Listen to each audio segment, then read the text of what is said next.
Last rapid revision chapter है हमारे पास में, ज्योग्राफी का लास्ट चैप्टर पॉपुलेशन। ये हुई ना बात। आप सोच सकते हो पॉपुलेशन चैप्टर ज्योग्राफी में क्यों?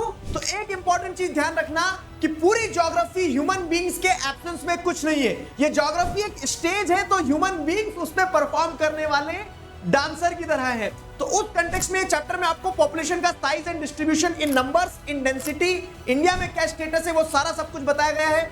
पॉपुलेशन ग्रोथ और प्रोसेस ऑफ पॉपुलेशन चेंज, जिसमें birth rate, death rate, migration, ये सारी चीजें समझाई गई है। एडोलेसेंट पॉपुलेशन के बारे में और नेशनल पॉपुलेशन पॉलिसी के बारे में, ये सारी चीजें आपको जानने को मिलती है। Hello everybody, this is Digraj Singh Rajput, welcome to our channel.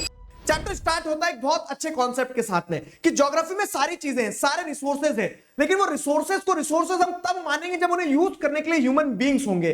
कोई भी एक्टिविटी हो रही है, फ्लड आ रही है, ड्रॉट पड़ रही है, उसका रिलेशन जब ह्यूमन बींग से होगा तो ही हम उसे कैलामिटी कहते हैं। तो ज्योग्राफी के सारे resources are associated with human beings. Human beings plays a very important role in geography. Therefore human beings का डिस्ट्रीब्यूशन, उनका साइज, उनकी पॉपुलेशन को समझना बहुत इंपॉर्टेंट हो जाता है। Hence, this chapter is important. बात तो सही है।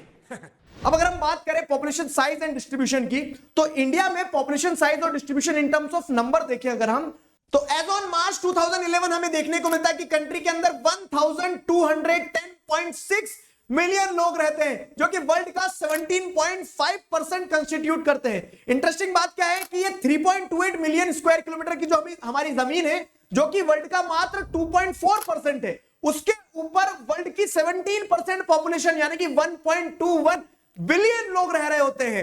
अरे बाप रे, ये अब अगर आप इसमें भी देखोगे तो ये पॉपुलेशन अनइवनली डिस्ट्रीब्यूटेड है। कैसे? जैसे एक स्टेट जो है हमारा उत्तर प्रदेश, वहां पे 199 मिलियन लोग रह रहे हैं, और सिमिलरली आप देखेंगे कि हिमालयन स्टेट्स में से एक स्टेट है सिक्किम, जहां मात्र 6 लाख लोग, 0.6 मिलियन लोग रहते हैं। सिमिलरली लक्षद्वीप आइलैंड पे तो 64,000 लोग के आसपास ही लोग रहते हैं। यह अनइवन डिस्ट्रीब्यूशन इतना अनइवन है कि आपको कंट्री के अंदर देखने को मिलता है कि कंट्री की हाफ से ज्यादा पॉपुलेशन 5 स्टेट्स में है, उत्तर प्रदेश, बिहार, महाराष्ट्र, आंध्र प्रदेश और वेस्ट बंगाल। सिमिलरली जो कंट्री का लार्जेस्ट स्टेट है राजस्थान, वहां पे आपको देखने को मिलता है कि 5.5% पॉपुलेशन ही रहती है। यह अनइवन डिस्ट्रीब्यूशन का कारण एक ही है, रिसोर्सेज का अनइवन डिस्ट्रीब्यूशन।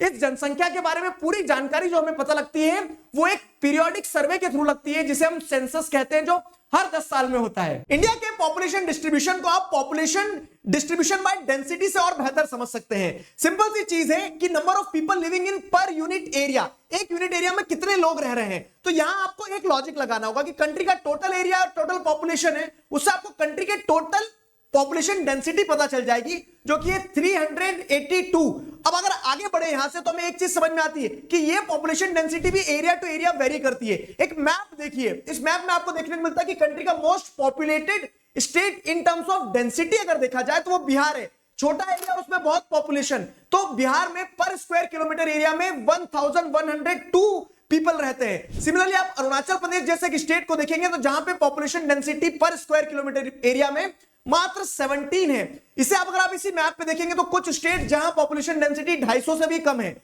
कॉमन कैरेक्टरिस्टिक ये है कि ये स्टेट्स ऐसे हैं जो डेजर्ट एरिया हो सकते हैं, जहां माउंटेन्स है, टोपोग्राफी टफ है, जहां पे जीवन कठिन है। मॉडरेटली पॉपुलेटेड स्टेट्स को अगर आप देखोगे तो असम और कुछ पेनिनसुलर स्टेट्स, जहां पे बारिश कम होती है और बहुत सारे रिवर्स है और बहुत सारी समस्याएं हो सकती है, इस कारण से बहुत ज्यादा पॉपुलेशन भी नहीं है और बहुत कम भी नहीं है। लेकिन आप हाईली पॉपुलेटेड स्टेट्स को देखोगे, जैसे नदर्न प्लेन के स्टेट्स हो गए, केरला हो गए, तो ये वो रीजन है जहां पे बहुत फर्टाइल सॉइल है, जहां पे क्लाइमेटिक कंडीशंस अच्छी है, अपॉर्चुनिटीज अवेलेबल है, इसलिए पॉपुलेशन डेंसिटी यहां पे आपको ज्यादा देखने को मिलेगी। चैप्टर आगे बढ़ता है और नेक्स्ट टॉपिक आता है population growth and the process of population change. Population growth यानी कि the addition in the number of population.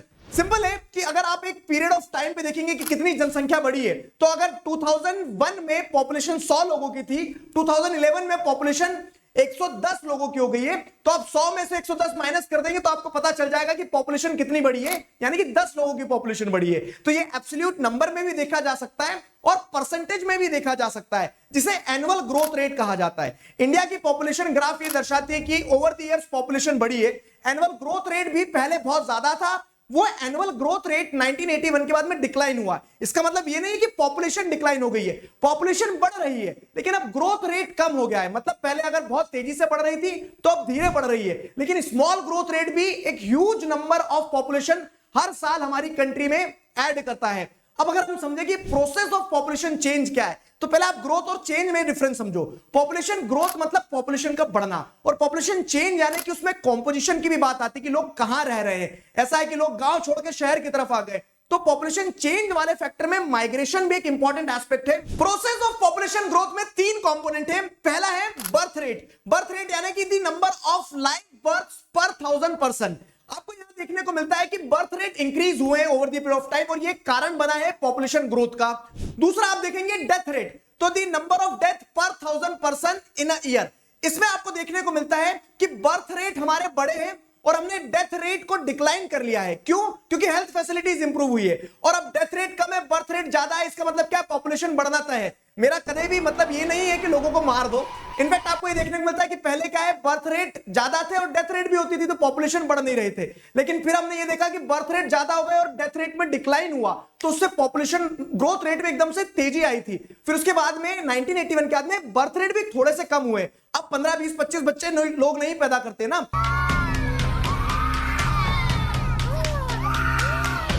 तो बर्थ रेट भी कम हुए और डेथ रेट तो हमने सब्सिक्वेंटली क्या कम कर ही लिया था। तो ग्रोथ तो हो रही है पॉपुलेशन की, लेकिन उस स्पीड से नहीं हो रही, इसीलिए एनुअल ग्रोथ रेट 1981 के बाद में डिक्लाइन हुआ है। पॉपुलेशन ग्रोथ का तीसरा कंपोनेंट है माइग्रेशन। माइग्रेशन यानी सिंपल सी चीज की the movement of people across region and territories.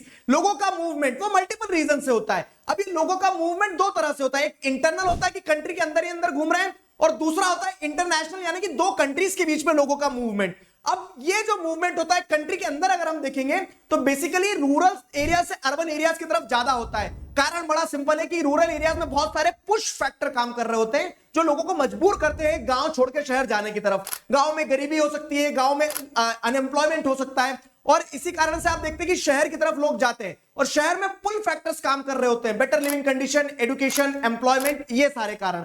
अब आप देखेंगे तो माइग्रेशन जो है ये पॉपुलेशन चेंज का एक बहुत इंपॉर्टेंट कंपोनेंट है। ग्रोथ के साथ साथ चेंज का हो सकता है ग्रोथ ना भी हो कि यही लोग यहां से उठ के यहां आ गए, लेकिन उससे पॉपुलेशन कॉम्पोजिशन चेंज हो गया, शहरों में पॉपुलेशन बढ़ गई है। जैसे फॉर एग्जांपल एक समय पे अराउंड 17% पॉपुलेशन ही शहरों में रहा करती थी 1951 में, लेकिन अब शहर में 31.80 पॉपुलेशन रह रही है, और साथ ही साथ आपको मिलियन प्लस सिटीज के नंबर भी बढ़ते देखने को मिले सिर्फ एक दशक में। 2001 में 35 मिलियन प्लस सिटीज हुआ करती थी, मतलब ऐसी सिटीज जिसमें पॉपुलेशन मिलियन से ज्यादा है, 10 लाख से ज्यादा, और वही 2011 में ये मिलियन प्लस सिटीज अब 53 हो गई है। चैप्टर आगे बढ़ता है और अगला टॉपिक आता है एडोलेसेंट पॉपुलेशन का। एडोलेसेंट पॉपुलेशन यानी कि क्या? जो 10 साल से 19 साल के बीच की पॉपुलेशन, यानी कि आप सब।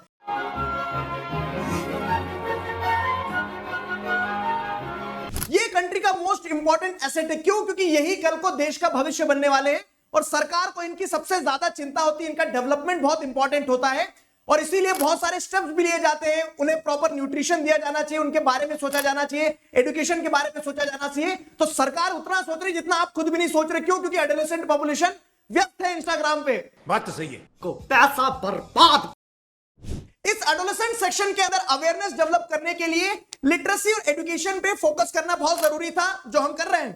क्या बात है सर, क्या बात है सर, क्या बात, ये बात है। टॉपिक आता है नेशनल पॉपुलेशन पॉलिसी। देखो सरकार भी समझ गई थी कि पॉपुलेशन को जब गोल लेके चल रहे हैं, डेवलप करना है, तो उसका बेसिक यूनिट होगा फैमिली, वहीं से तो पॉपुलेशन बढ़ती है। और इस कारण से 1952 में comprehensive family welfare programme introduce किया गया, जिसके अंदर रिस्पॉन्सिबल पेरेंटहुड पे फोकस किया गया, और इन्हीं सारे एफर्ट्स का कल्मिनेशन था national population policy of 2000, NPP 2000।